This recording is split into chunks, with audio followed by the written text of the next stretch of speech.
I did a little radio upgrade, or maybe some people might consider it a downgrade.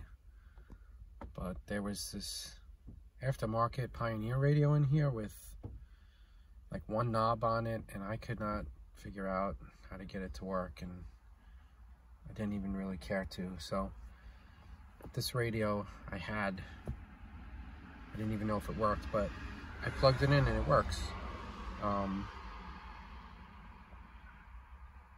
It was playing pretty good, and then I realized with the rear fader there was no sound coming from the back.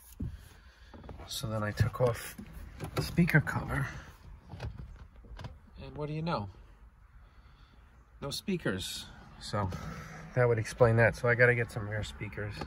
I think they're 6x9. And then I had no idea how to set the clock on this, but then I just looked in one of my old service manuals, and it said you pull out the scan to change the hour, and you pull out the seek to change the minute. And what do you know? It works.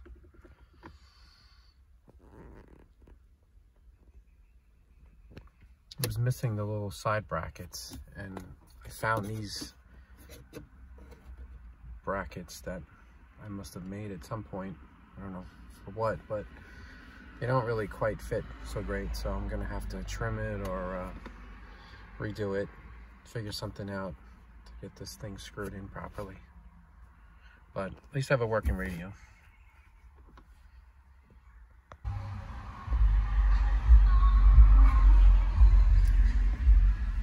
So since the radio since the radio was missing the side brackets to screw it into the dashboard, I had to make my own.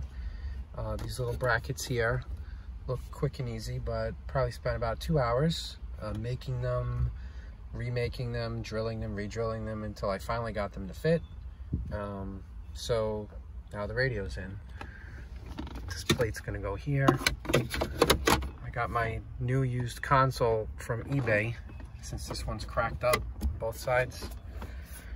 And I'm going to open that up soon and check that out. And the other thing that I discovered is that the radio antenna mast was broken.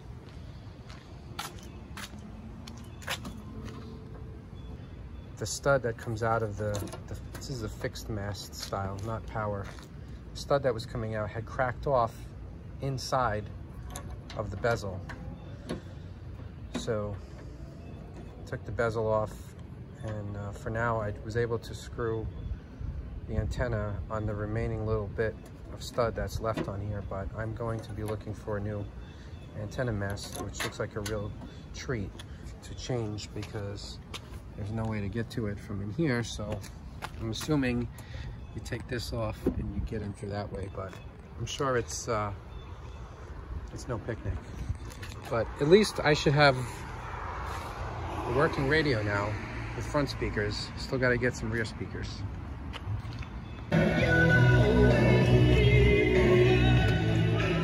Sounds like the front speakers are shot too.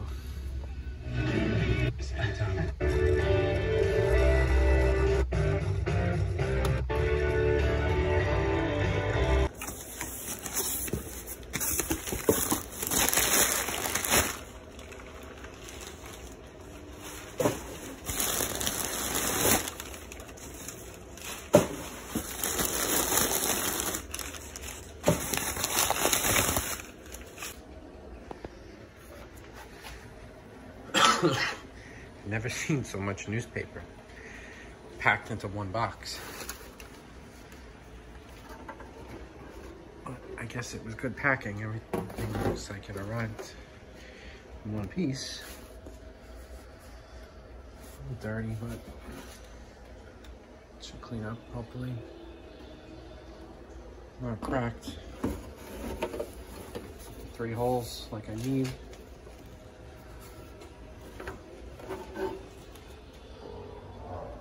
It's actually pretty nice.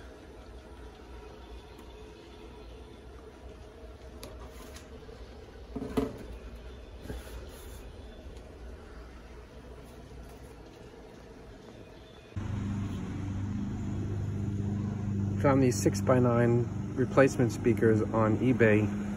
They were, I think, $40, including shipping for the pair. Should be fine with the stock radio.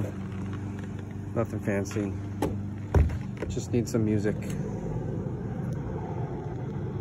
The original speaker connectors were still here, so I just made up these little pigtails. So these short wires to plug into the original connector and connect to the new speaker. Came with screws which seem to fit right into the holes that are already in the car, so shouldn't be too bad to get these in.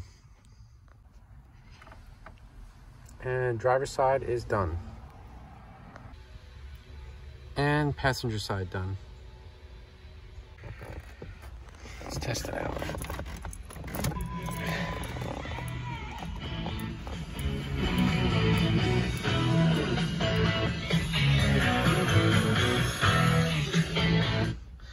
Not the best thing I've ever heard, but at least I have some tunes now.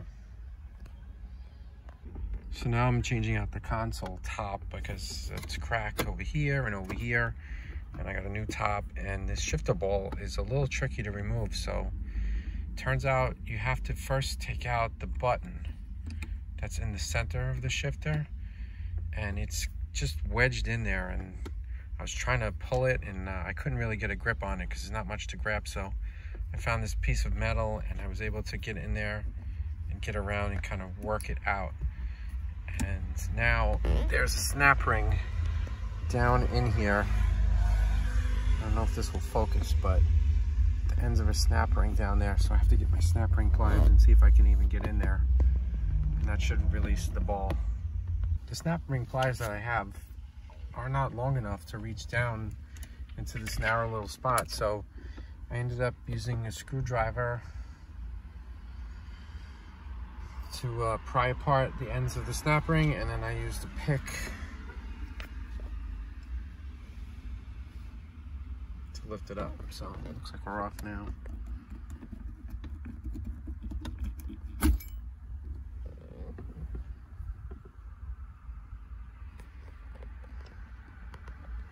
I cleaned up the console that I bought.